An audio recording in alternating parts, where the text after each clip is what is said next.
I think I was in like fifth grade, man, and like I was about to flunk science because I just hate science. I didn't care. And for summer, they suggested they put me in like on a science tutoring. But I had a keyboard at home that I always plays. Like, no, you know what? No, I'm gonna get him a music tutor because that's what he likes. He's passing science. He's not gonna be a rocket surgeon or whatever you call it, you know. So it's just I was lucky enough to have the support that like they knew I wanted to do music. Then they were like, okay, well, I mean, that's what you want to do. You need to go to school and learn. I was like, okay. So I was still that mentality. I need to go to college. I need to learn the theory. I need to learn, all the stuff they're going to teach me there. And then halfway through it, I was like, I'm not going to do anything with this. Like I realized I'm like, I don't really care about half the stuff that I'm learning. And then, you know, I found out about like, technical schools, you actually learn how to record your music. And that really caught my eye because that seemed like more practical to me. That is Manolo. This week on the Do It For Yourself podcast.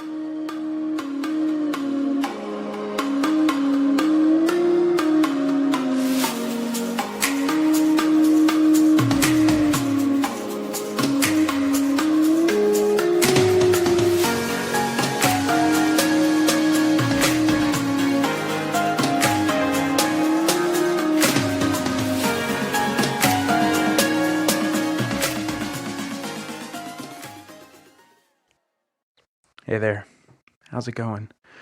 First and foremost, I owe you an apology because I missed 2 weeks in a row of uploading a podcast, and that's not like me, but unfortunately, it is the result of doing the podcast as a side hustle and not a full-time gig. I've been traveling quite a bit for my full-time job, and the podcast fell by the wayside, so my apologies to the loyal listeners who have missed 2 weeks in a row. That is my fault, and I am taking ownership of that one. But we are back, and I am glad to have you here today with us. If you're enjoying this podcast, I am asking for one thing, and one thing only. Could you please take a minute and leave us a review? It's going to help us a ton. Apple Podcast, Stitcher, Podbean, wherever you're listening to this, just take a couple minutes and let us know what you think of the show. I'm really enjoying reading some of these reviews. This week, my guest is Manolo, and Manolo is a Venezuelan American singer, songwriter, and producer. And Manolo was introduced to music at a very young age. He had some musicians in his family, and music is what really helped him feel alive. And music was something that took away everything else that was going on in his world around him. And for those of us who are triathletes, endurance junkies, people who spend some time in the gym, or anyone who's doing it for themselves, we know that that is the definition of doing it for yourself. When you find something that gives you that feeling, you know that you are doing it for yourself. So I had a really great conversation with Manolo, and I'm really looking forward to sharing it with you right now. I'm ready to get rolling, man, if you're ready to get rolling. Yeah, let's do it. Let's do it. So, Manolo, thank you so much for coming on the podcast this evening, being willing to share your story of how you are doing it for yourself. As we were talking kind of pre-show, I mentioned to you that you have a lot of different avenues that we're going to have a chance to go down. And, you're very into fitness. You are doing some work for Gary V or Gary Vaynerchuk in the translation space to translate some of his content. And most importantly, you are a musician. So because that is probably what your main focus is, tell me a little bit about your music and some of the music that you play, some of the music that you record, and all that good stuff.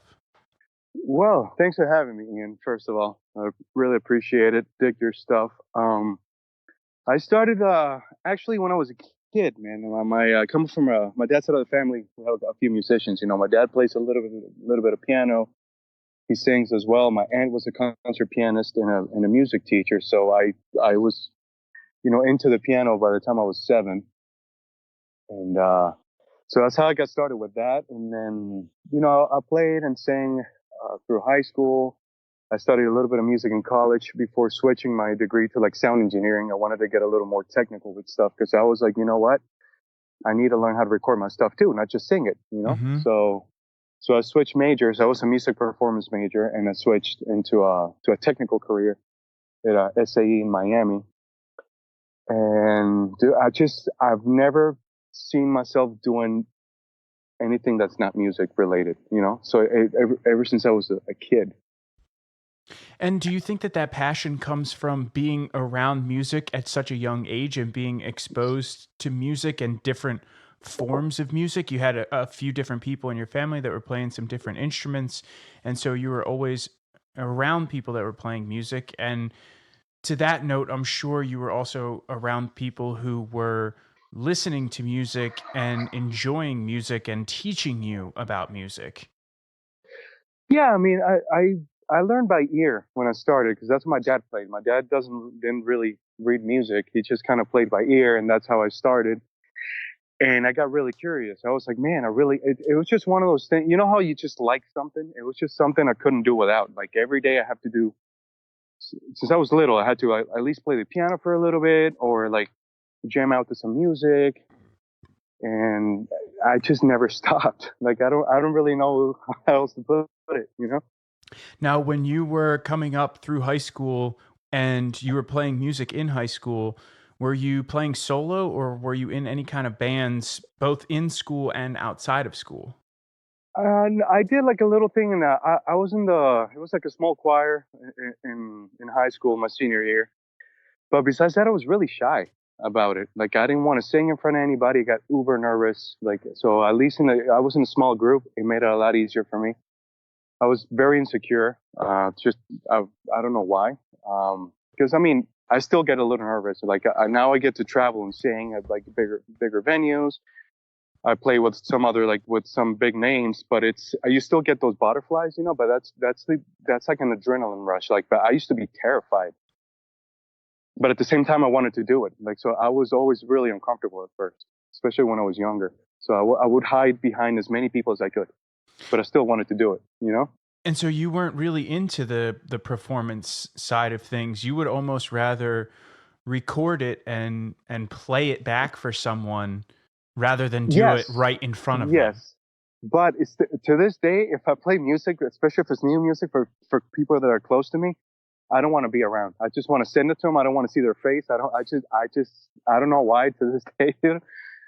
If it's not like the 3 people that I'm really close that I work with in the studio, if I send it, for example, to my mom or my sister or one of my close friends who wants to hear my new stuff, like I don't want to play it in front of them. You know, I'll just email it to them. And it's funny that you say that because I completely get it. And back when I started my weight loss journey and I started my blog, I didn't ever. So I told like the people who were around me and the people who were close to me and stuff, like, you guys can go on and read that. I don't care if you're reading it. However, I don't want to talk about it with you. Right. Yeah, So, like, if it's kind of like I don't know what it is, but I agree. Yeah, it's weird. I could never really explain it. It was kind of just my rule. It was like, yes, I put it out there and I know that, not to sound like arrogant or anything like that. I mean, it's like, I'm talking about family. So obviously your Yeah, family's going to read it. They want to know what you're up to. But like, I was totally cool with my family reading it. I just didn't want to talk to them about it after the fact. Like, read it and take it for what it's worth. It's being posted on the internet for whoever wants to read it. So that's just it. Kind of just leave it right there. So yeah. I can completely like I can relate to what you're saying right now. And to this day, I don't know if you know Ian, but I don't know why to this day I'm like that. Like I have no idea why I feel I the way I feel, even though I know the material is good. hmm Like I know it's gonna be a good response. Yeah, but I'm still the same way. I don't want to. You know, I'm interested in comments from online. If people say yes or no, or I like it, or I like the other one better, like I want to. uh, and that's something I was always very like scared at first. Man, what if they think I suck? You know, that insecurity from the artist. You know, oh, but you know, but then, and that's what Gary Vee kind of ties in the whole thing. Like, you know, I was like, oh man, this guy's got it right. And he's like, you know, like you need to put out content. You need to, you know, you need to read the comments. You need to respond. You need to see what people want. You know, I want to see what people like. You know, I'm like, oh, okay. So I kind of put aside that insecurity, that side of, you know what, not everybody's gonna like what I do, and that's fine. You know, and just take the negativity or the, you know, like take for what it is and move forward. So when you were coming through high school and you were playing music, you didn't have any aspirations to be this giant rock star on a I did. stage. Okay. I So talk I to me did. about that. I did. I was like, man, I just want to do this. And it was like my first concert my older stepbrothers took me to. I was about 12, and it was a big show. It's a band called Mana. It's a Mexican rock, alternative rock pop band in a Venezuelan band. That's where I'm from, called Aditus. It was another really popular band at the time. I was, you know, they took me to this, you know, it's like a big concert hall, like a stadium. And I heard the music and I saw him play, and the energy just, I was like, man, I need to do this shit for a living. Like, it's just like, it was like a high, you know, I was like, this is what I want, but I was terrified. So I was like fighting against myself. I'm like, no, this is what you, like, I knew that, like, I've always known this is what I want, but I was scared. I was scared to be in front of people, but I just kept pushing it. I was like, you know what? I'm not going to let this conquer me. I can't. And So I mean, so listen, we're super early into the episode, but yeah, we're on this point right now. So I have to ask you because sure. people who are doing it for themselves, no matter how nervous they are to start something, no matter how like cautious they are, they whatever it is, they want it so bad that they go after it regardless of those feelings. And so what do you think was something, or was there anything that you could pinpoint that pushed you to go for it and get you over that fear and get you over that hump? And it was just like, yes, I'm scared to do this, but I'm going to go do it anyway. Honestly, and you're going to think this might be corny, but happiness. Cause like when I got past, you know, when you get past that fear and you just like kind of lose yourself in the process and in the moment, and you just, you know, you're not thinking about your favorite food. You're not thinking about tomorrow. You're not thinking about bills. You're not thinking about sex. You're not thinking about anything but that moment, you know? It's like, I just like, I'm like, dude, I enjoy this so much. I don't want to do anything else. I just need to find a way to make this somewhat, like, to make a living out of it, you know? And so when you were playing music, you felt that pure joy and that pure happiness, and it I didn't. still do. Right. I That's what I still mean. do, man. Right. Yeah. Okay. Yeah. So I want to And it was circle. tough for me as a kid Go ahead. too, man. It was tough because I'm I'm a tall, I'm tall-ish now. I'm about 6 foot, 6 feet ish dude, you know. But I was short and I was very overweight in school, and I was like picked on mercilessly. So that alone made me so insecure that, man, if I start singing, they're gonna make fun of me. Mm-hmm. You know, so that I think that stuck with me for a very long time, even after I lost all the weight and I got tall and I got muscular, and that insecurity just kind of stayed inside, you know. Like I guess that kid never really got out, you know. Oh, guess what? I mean, and it may be out a little bit now for you, but Yeah, yeah, of course. I know for me, like there's still times where that feeling isn't out, and you definitely still feel like that. At least I know that I do. I definitely still feel like that sometimes, from back in the day when I Dude, used to, go and through it's that. crazy, and Mm-hmm. it's crazy because I hurt my back about 2 years ago. I fractured my L5, and I couldn't like exercise as much, and I had a lifestyle change. I wasn't so active anymore, so I gained a little bit of weight. Nothing crazy. Maybe put on like 15 pounds, which is not anything insane, but I just felt like that kid again, you know, because I didn't look the way And not as much to look, because 15 pounds and a guy that's like 6 foot tall is not a whole lot of Yeah, weight, you can't really see that too But I much. felt it, and you know how your brain does it plays mean tricks on you sometimes, man. I just felt like I was like, man, I felt like tired, and I just felt sad, like depressed. I'm like, dude, really? So like, once I got better, and I got back on track, it's like nothing ever happened. But that's something that kind of scared me a little bit because feelings came back that Hmm. I hadn't felt like in about 20 years. It was insane. So I want to talk about your decision to go to college because you're a follower of Gary Vee, and you know how he can preach about college sometimes, and how you know maybe parents shouldn't necessarily push their kids to go to college unless they are 100% certain that that's what they want to do. So talk to me a little Yeah, bit about your decision to go to college.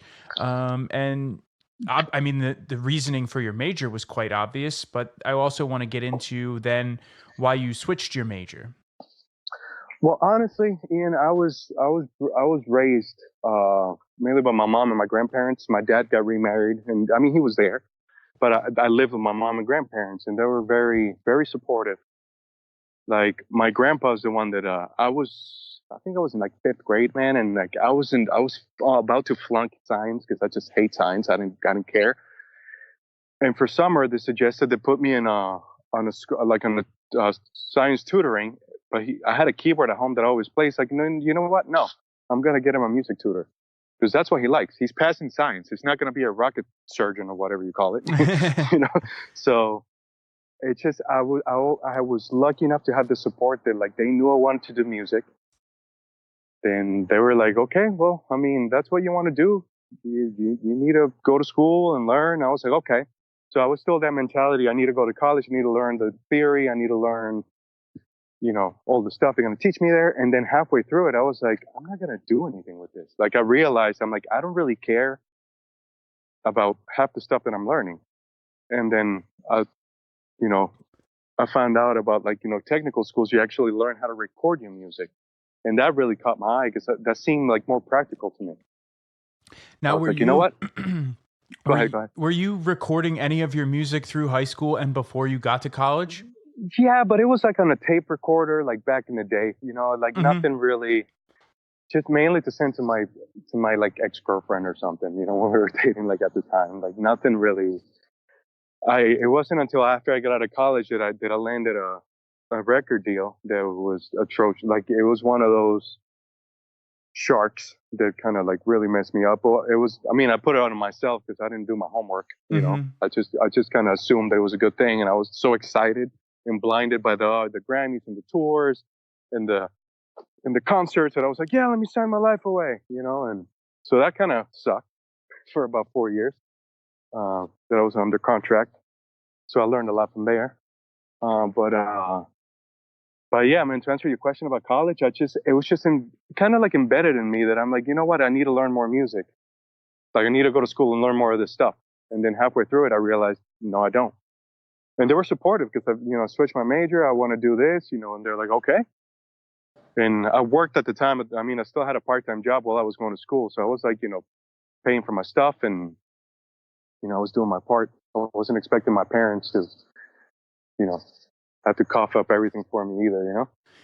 And so the program that you switched into, is that still a 4-year program? So did you go through? No, Okay. no, no. It's like a technical school. Okay. It's like I don't know if you ever heard of Full Sail. It's similar. It's called SA Sound Engineering Hmm. uh, School, basically. Okay. So, and they teach you how to record and how to, they teach you about like, the technical stuff and then a little bit about the artistic stuff and how to edit and which is something nowadays you can learn on YouTube. But back then, like, I mean, I'm 37 years old, so like back then, YouTube wasn't all that what it is today. So there was not a whole lot of information, so accessible at least like it is today.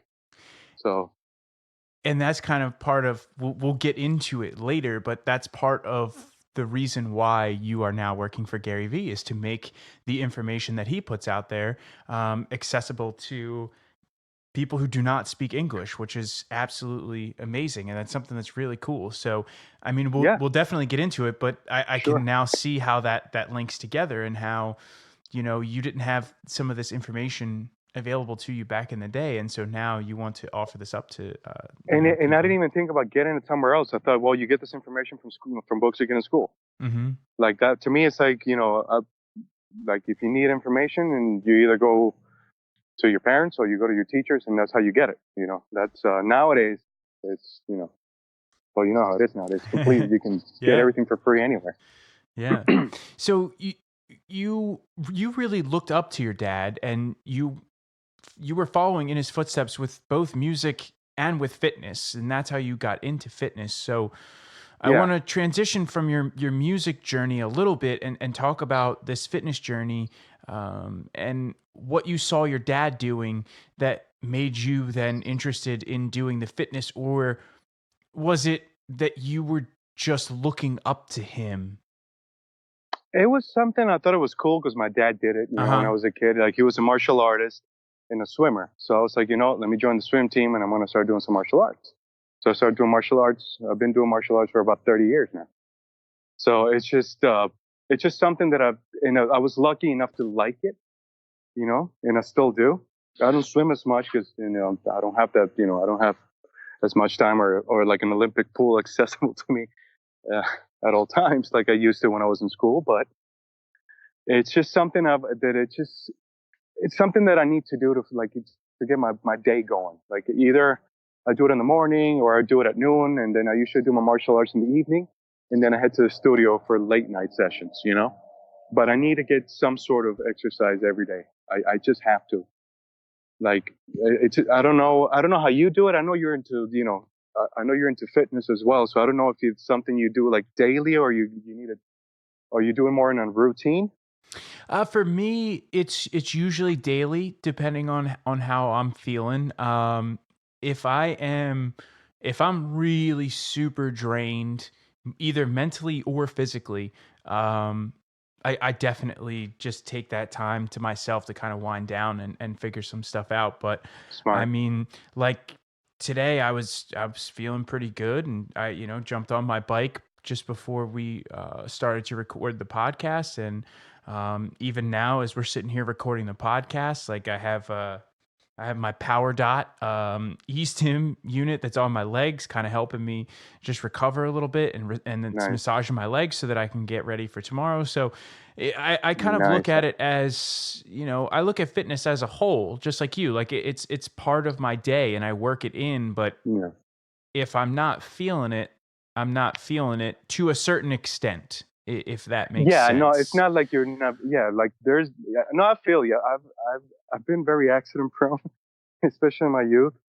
I was that kid. Oh, let me build a ramp rollerblading. Oh, let me fall and break my arm real quick. Mm-hmm. So I've fractured quite a bit of bone. So it's like there's days that I'm just like, if I'm like sore, I'll stretch and tough it out. But if there's days you're just really not feeling well, I've learned to listen to my body and be like, you know what? If you take 24 hours off, you're not gonna die.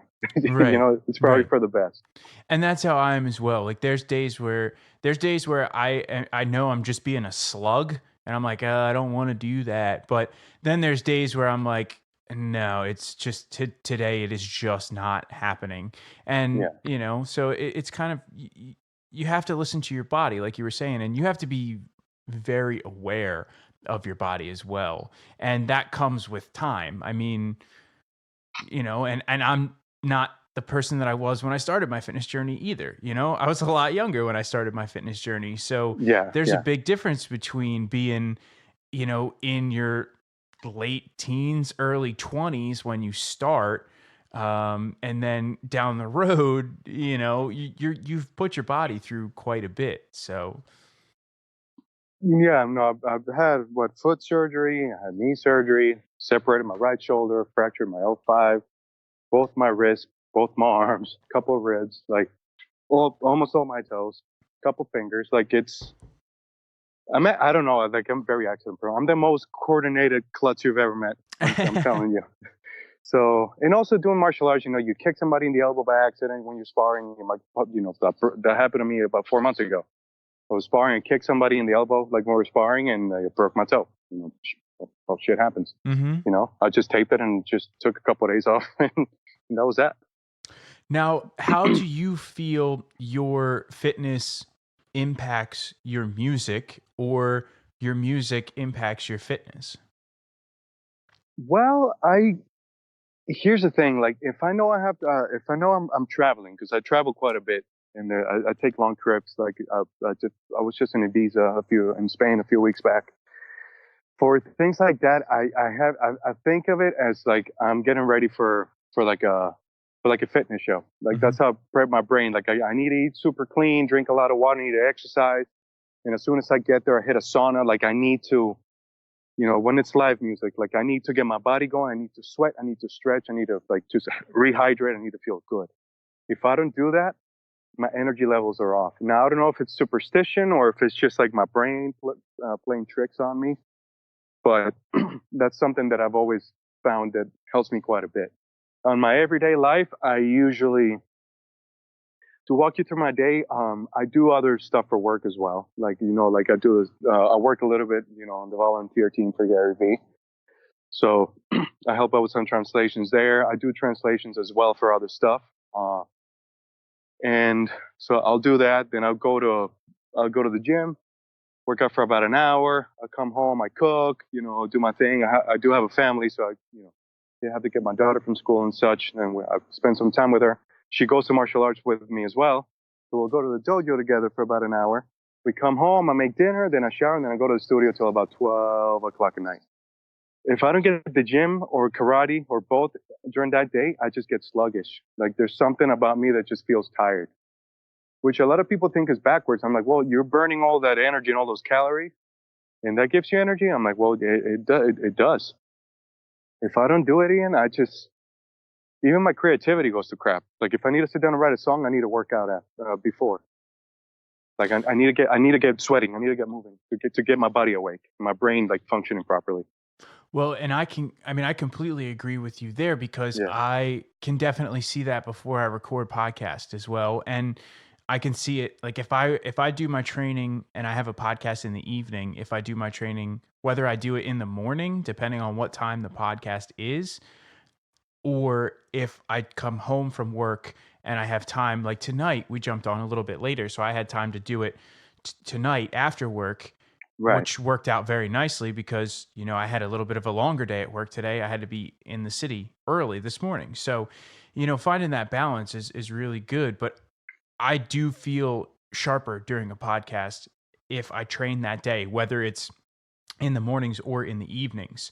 And that goes for a lot of people. And a lot of people say, especially if they train before they go to work in the morning, they feel very sharp at work that day.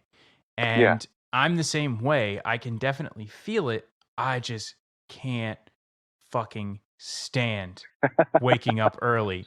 It's It's rough, like, man. I, I wake up early, but not that early. I'm up like between 6:30 and like 7:30. yeah, But mind you, I get home at like 12 o'clock at night almost every night. So, like, I'm up a lot. Like, I have long days, but it's like I do stuff that I like, and people, that's what they don't get. It's like, well, dude, you're a workaholic. I'm like, it doesn't feel that way when I'm doing. I mean, yeah, there's some days you're just like, you're tired and you like, even though you're doing what you love. I mean, I have some days that I'm like, dude, I just want to go to the beach and lay down for a day. Like, I just want to do, like, I just want to chill. But like, most of the time I'm like, I'm happy. I'm like, yeah, I got this, I got that, I got this. I play with my daughter a little bit, go to dojo, then I go to the studio, I come back and do it all over again the next day. And to me, it's awesome, dude. But I've never been a fan of waking up like obscenely early, like at 5 a.m. to work out. Like, it's just, I feel you on that, my man. For yeah. me, I need a couple hours of like stuff. Like, I need after I take my daughter to school, usually I hit the gym, or if I have work meetings or anything, I'll do that first, and then I'll go to the gym around like 11 o'clock in the morning, And it's and funny then work again because in between. the triathletes who are going to listen to this are going to be cringing right now, because they're like, "Oh, you guys are such babies. We get up, I get up at 4 o'clock every day, and I'm in the pool by 4:30 or 5." And I'm like, "Hey, Yeah, to each his own. Not, and right, dude, totally, yeah." yeah, Like, it's I mean, hey, if that works for you, fantastic. I'm just That's the saying, thing. it's like, No, there's people like that. Like my dad will wake up early, and to this day he swims like 3 miles every other day, nonstop, and he's 62, and the guy's like ripped. mm-hmm, And but he like wakes up early. I'm like, dude, I get home at 12 o'clock at night from the studio. I'm not gonna wake up at 4 to work out. Like I need my rest. right. But mind you, like today I did legs. I did no bullshitting, and I did 700 reps for legs. 700.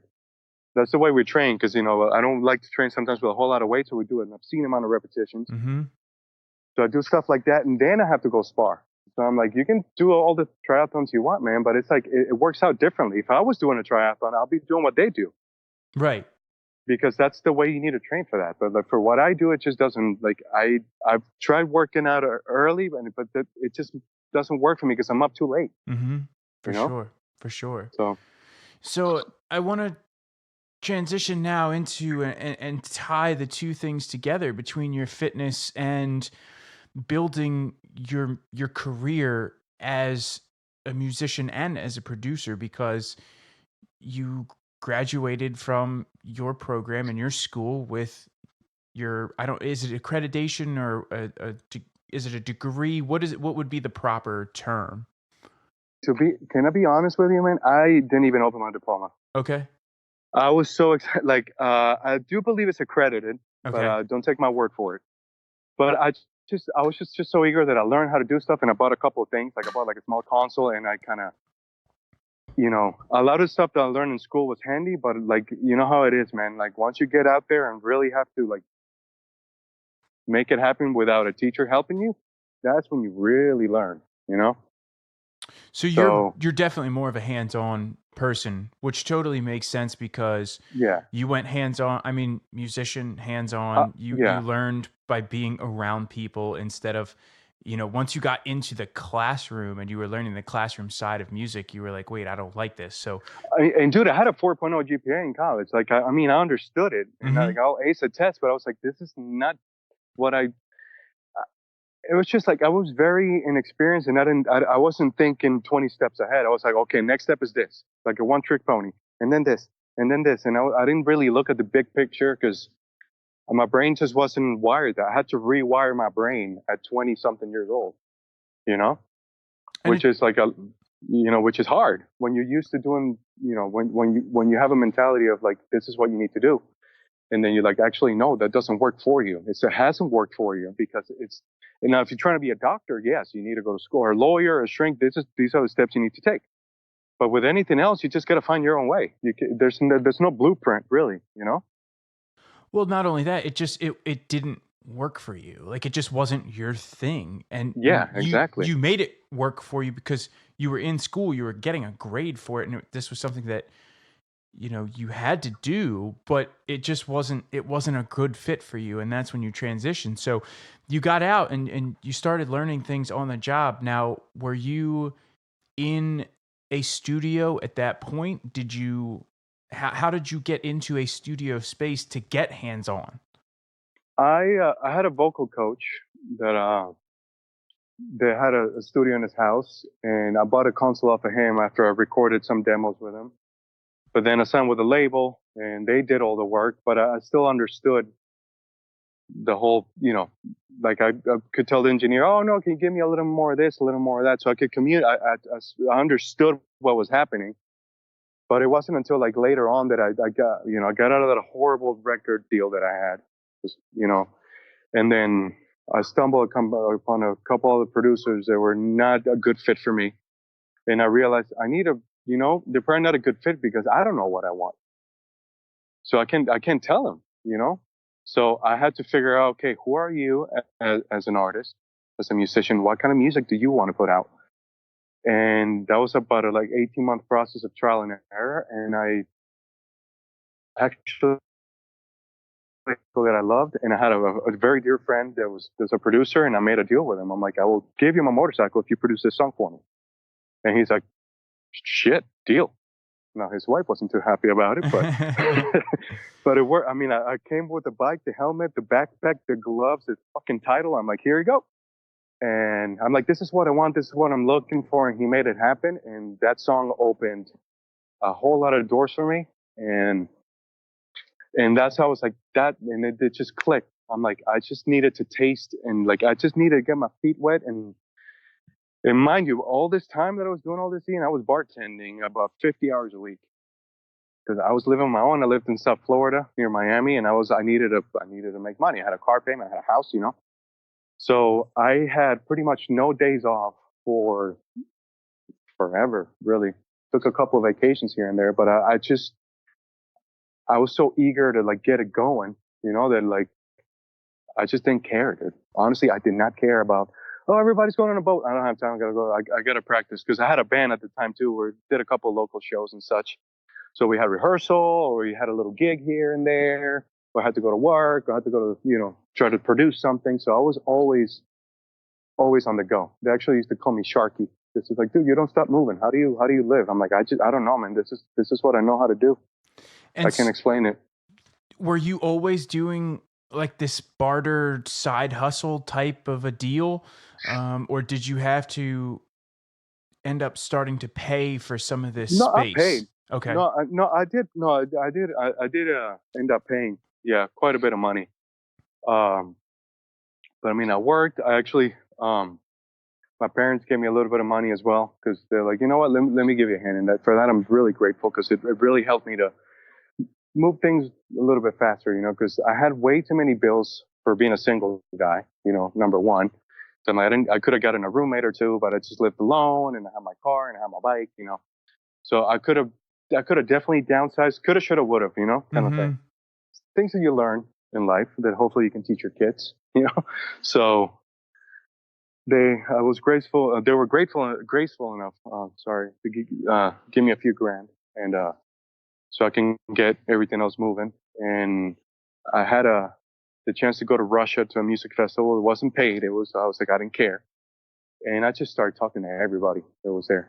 Anybody, all the singers, musicians, managers, agents that were there from other countries. I was there for about 4 days. And I started hustling, and little by little started meeting people. And you know how it is, man, just being patient and grinding.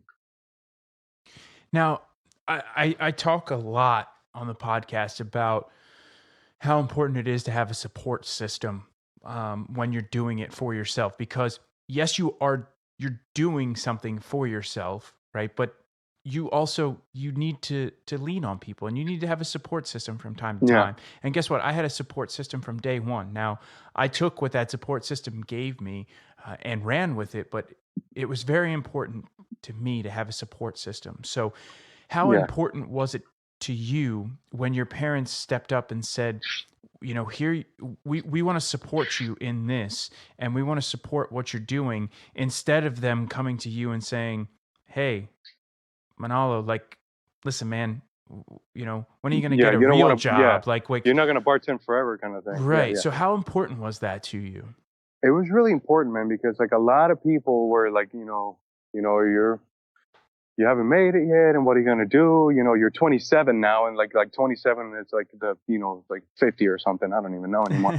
But it's like, and I had a lot of doubt, self doubt, you know, of course, because I was like, oh man, I still haven't made anything happen. Like, what am I doing wrong? And to have my parents be like, you know what, let us give you a hand. It meant everything, dude, because I just felt like I wasn't swimming against the current by myself. I felt like somebody threw me a rope. They're like, you know what, keep going. So it meant everything. And then like having the chance to meet people in Russia and co-write with them and have a song or a couple songs in a video with some important artists in Europe out of the blue. I went from singing at like places for like 40, 50 people in South Florida to a place called the Ice Palace in St. Petersburg, Russia, that holds like 12,000 people. Like, man, and all those feelings that I told you about at the beginning when I like had to go out because I was singing half playback, which means I was singing live, but I didn't have a band. So it's like a really fancy word for karaoke, Hmm. basically. At a place like that in another country being televised, I was like scared shitless, dude. Like I was like shaking. Like all those feelings when I was little came back. I was like, man, but I was like, you know what? As soon as I took this third step and started singing, I like, I took control of the situation. But man, that day actually changed my life. And how did that impact you once you returned to South Florida and kind of picked back up on everything that you were doing over here before you went on that trip? I was I was a little bummed out that I had to, like, because I went from that and like it was great, and getting validation and like just making those kind of contacts and singing at that kind of place, and to like going back to going behind a bar. It was a little I was a little bummed out in a way. I'm not gonna lie. I was like, man, I want, but not like I'm too good for this job. It was more like I'm like, dude, I don't belong here.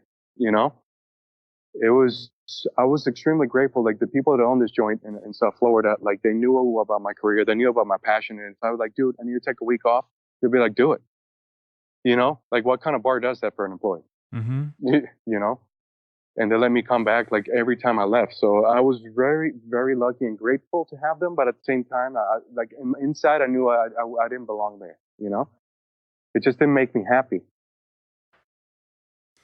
And so you ultimately you go on to building a studio with Yes. one of your friends, and Yeah. this is something that you still, it may not be the same studio, but you have a studio to this day. That's So the one I record to this day. Yeah, man. so take me through being at the bar and when and how this This happened. studio came about. Yeah.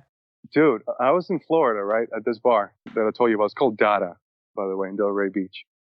And I was working. This guy comes in, this white dude comes in, sits down like on a pedal steel guitar and starts playing. I'm like, dude, that's pretty awesome.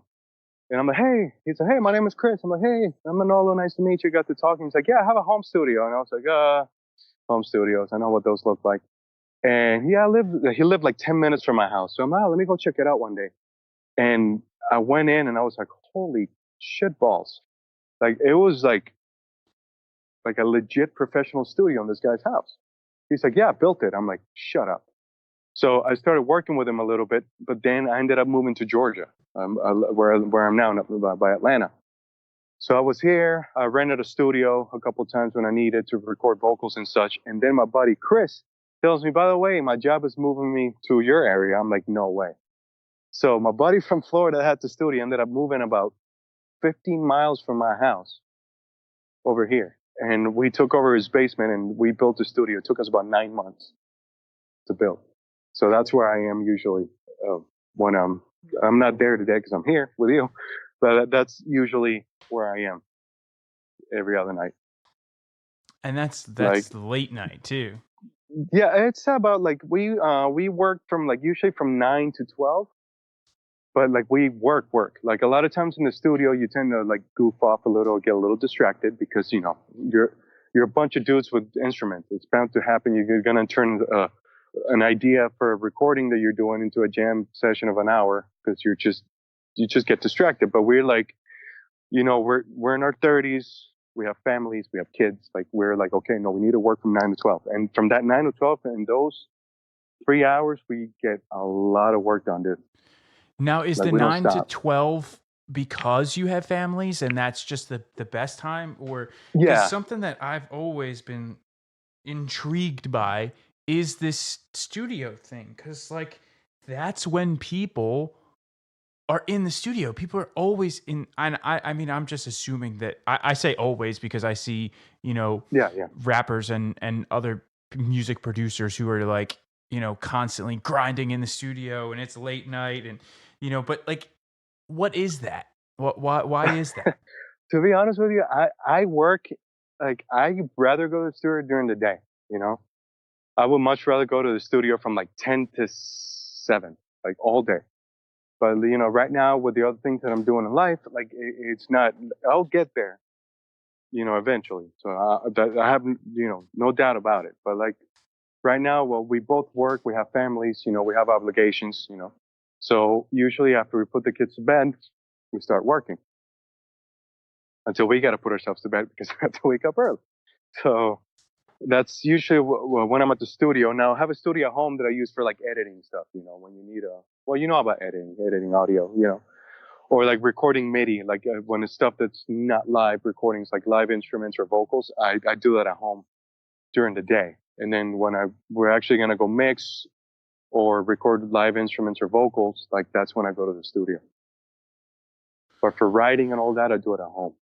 I should do it at my mom's house, which is literally 30 feet away. Like, so I walk over there because it's silent and no kid, no wife. Like I can sit down and focus, you know? Which is very, very important. It's very Yeah, I important, mean, I'm my sure. daughter comes with me half the time, like especially during the summer. Like she'll sit down and like she'll play my keyboard with her headphones and like make up songs while I'm doing other stuff, and it's great because she likes it, you know. I'm not gonna push it down her throat, but I'm definitely gonna try. no, no, like she likes it, she enjoys it, and I like having her as well, you know. Yeah, I'm sure that it's fun to have her there so that because guess what? Your dad did the same thing for you. Yeah, exactly. So it's one of those things. I'll sit down next to my dad when he was playing, and then she does the same. And I mean, I'm not gonna lie. I got over, by the 4,000th time I played Frozen. You know, I played Let It Go on the piano. I was kind of little. I'm like, all right, can we move on to another movie, please?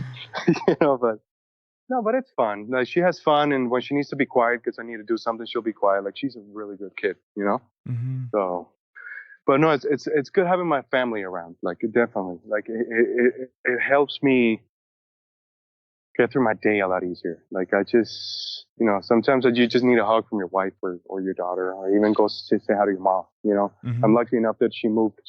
We actually split our lot and she built a house right here. So it's easier to have her close. That's super So cool. Like yeah, I'm really into that, and my my brother actually lives in Florida as well, and he's joked about it a couple times since he moved down there. But he's like, yeah, just so you know, like we're gonna find a compound down here, and like we're all gonna end up like on the same piece of land. Like dude, it's just gonna be that's one big that's compound. that's what it is right now. We have about 2 acres of land over here, and it's my house, and you got about 30, 40 feet, and is my mom's house. Okay. So and before my mom lived down the street, which is the reason why we moved here in the first place, because we had our daughter. My wife works uh, a lot and she travels as well. So I'm like, well, we have a kid now. We can just put her in a fanny pack and go. Like Mm-hmm. we need to strategize. And for her industry, she had a really good opportunity over here. And with music, Miami for live music is not the greatest city, so it's very oversaturated with the same type of music all over the place. So it's like, Atlanta's a 2 hour flight. Let me just go. Let me try it. And I love the city. And that's a lot of music. And I travel now more than ever. So like the airport is very convenient, to fly out of Atlanta to go anywhere. So, and I had a job in TV for a while actually here too, but I hated it. So, so that was that. And Um, so right now, what are your day to day or some of the things that you're doing aside from recording your music?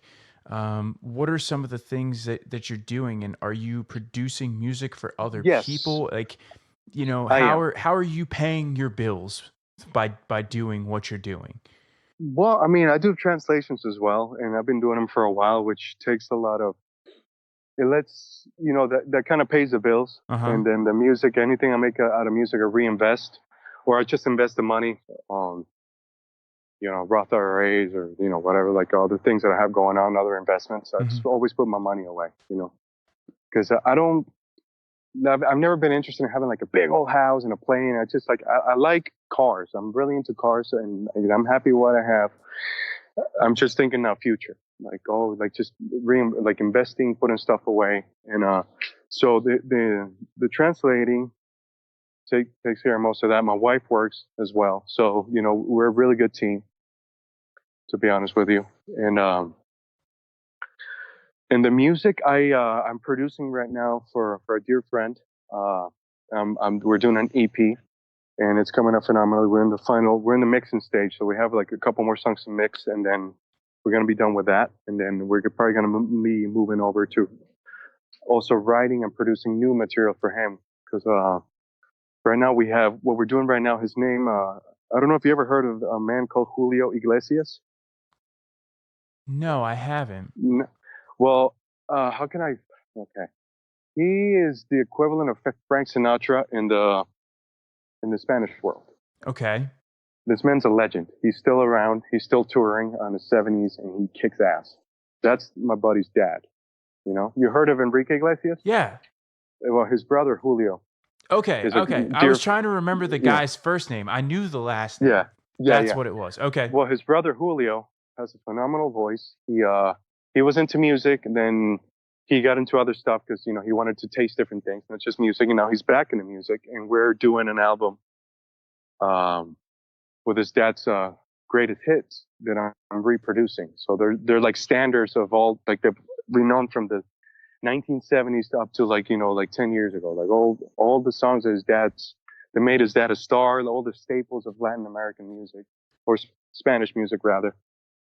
And we're reproducing that into like some new material, you know? So I've been working on that and it's coming out great. And I'm dying to like be done with it because I just want to share it, dude, because it's amazing. Mm-hmm. So I work with him. I've worked with a couple other artists as well, locals, over here in Atlanta, down to from like the reggaeton pop to like Christian rock down to now where I'm doing Spanish stuff. I really dig country music too. I'm trying to find a country guy that I want to work with. I've always been really drawn to country music, but when I first got into music, people looked at me like I had two heads. They're like, "Dude, you're Spanish." I'm like, "Yeah, I know, man. I know, but I like it. Like I wanted to do country, and people were like, "No." So I was dumb enough to listen, but one of those things. So yeah, that's to answer your question. Yeah, I'm producing now for Julio. We're doing an amazing for Julio Iglesias Jr. We're doing an amazing EP, and then we're gonna move over to some original material, and then we'll see. This might bring some new clients through the door. We don't know, and if not, I always got other songs I want to record for myself. So there's always work. Yeah, absolutely. And the last thing that I want to get into, speaking Sure. of always having work, is just to sing with Gary V, because I didn't know this at the time when we got connected, but Yeah. you told me when we got connected that you were doing some translation for Gary V, right? And so the way that I pictured this was you were down in, South Florida area, Georgia area, and well, actually, I thought you were in New York first, Yeah. Yeah. right? Remember that. Yeah. And so then when I realized that, you were down there, I just figured that you were working remotely.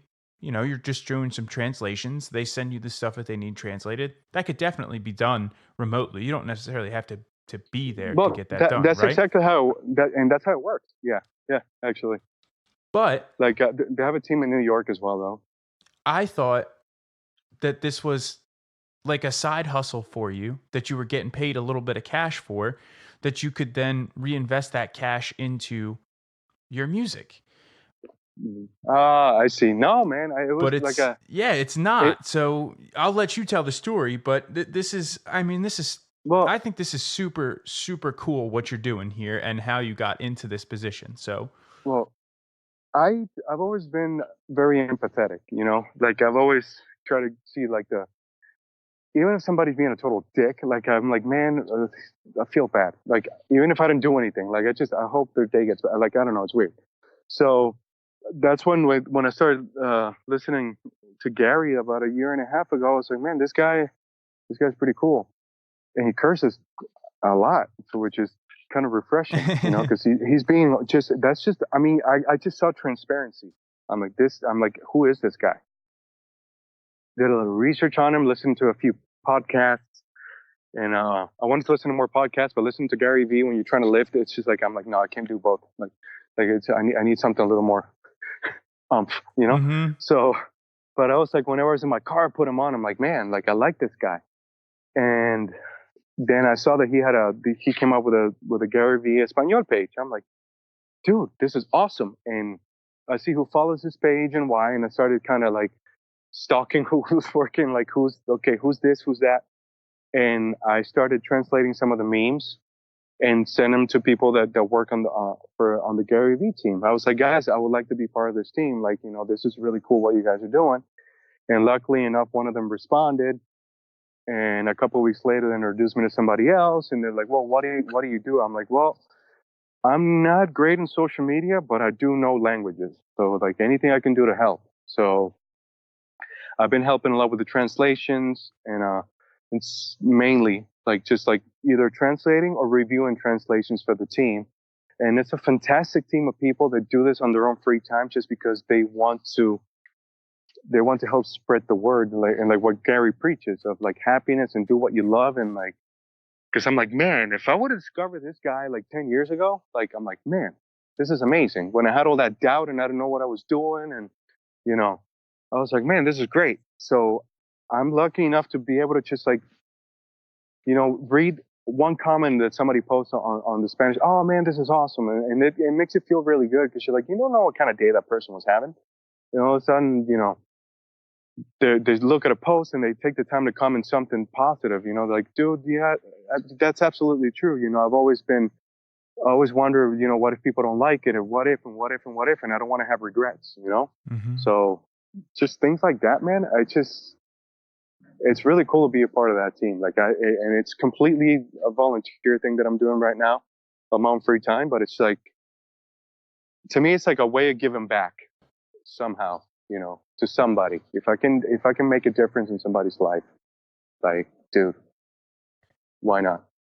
And so that's kind of what I was referencing earlier when I said that you are now giving back, because originally all of Gary's content is in English. And Yeah, so it's not available to people who don't speak English, unfortunately. And so, similar to the way that, YouTube and some of this information was not available to you when you first got started. I mean, I learned how to yeah, do some, mind you, very basic mastering of vocals to make my podcast sound better just off of YouTube. And, that wasn't available not too long ago. And so you have now, you're starting to give back, and you're giving back to someone who you've gotten value from, which I think is really, really important. Like, you got value yeah, from Gary. And so you're not asking for anything from him in return. You're just saying, hey, I've gotten value from this content, and there's a whole other market here that we could reach. And I would yeah, love to help you do that. yeah. I mean, absolutely. Don't get me wrong. If I get a chance to do some music for him as well, that'd be fantastic, because it's somebody I admire. And if I can just like, you know what, let me just give you some music and hopefully like hear it in one of his posts or one of his videos, that'd be amazing. But it's like you said, like he gives so much. He doesn't really ask for anything. Like I bought his book, Crushing It, and I read it like in 2 days, because I was like, man, this is actually really cool. And you can tell he just wants to help. And I feel the same way. I'm like, dude, if I can do anything to help anybody, like, why not? And you're not expecting anything in return. Like, you would love to have your music featured on his thing, but you're not Yeah. expecting that just No, I because mean, you're it's a working for hope, him. because like it's somebody I admire, and I would like to work with somebody I admire, of course. But if it doesn't happen, I'm not going to stop. Be like, well, you know what? I'm not doing stuff for free. I'm like, no, like it's just like one of those things that I want to help.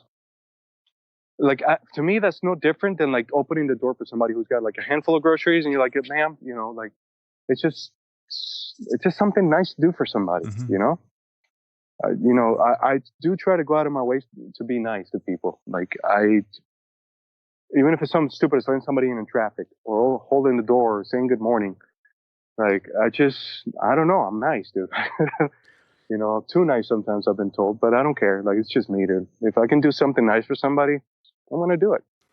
And I mean, listen, we are closing in on our time that I've asked you for, and we do not have time to basically start a whole nother podcast about this. But I will just say that in the world that we are in today, we need more of that.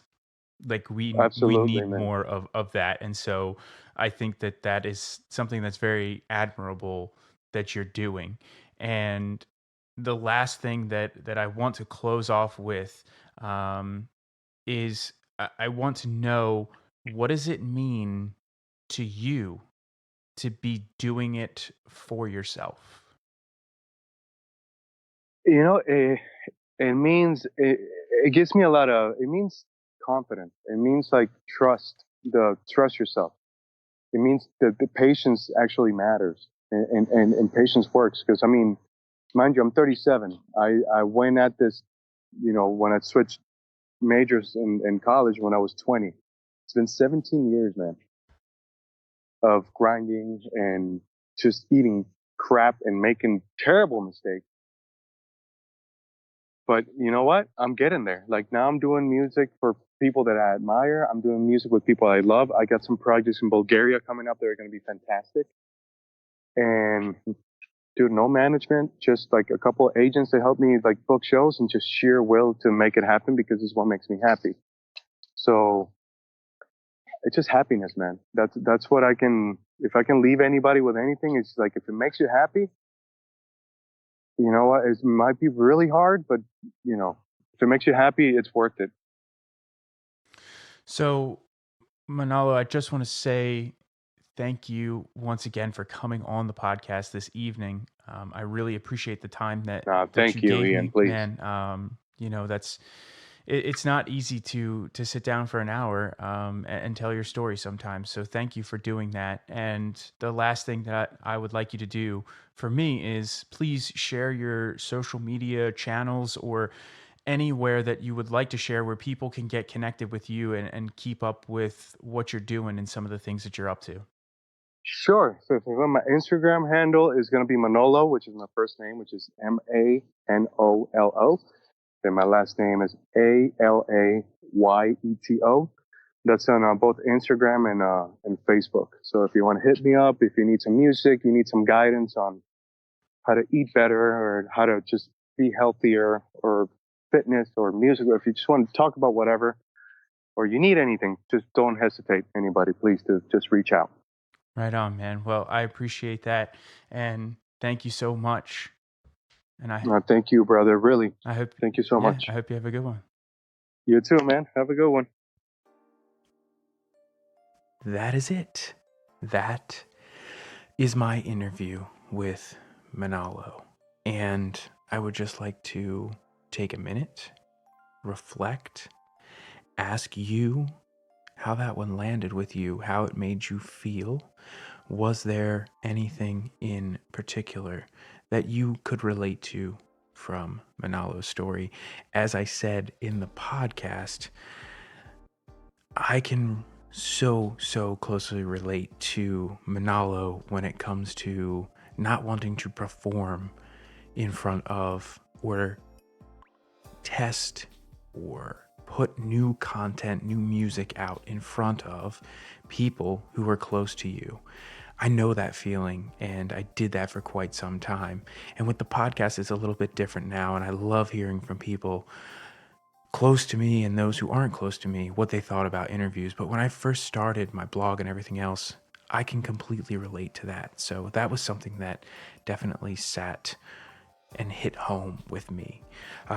Reach out to Manolo, let him know what you thought about the interview, and leave us a review on the app that you're listening on right now.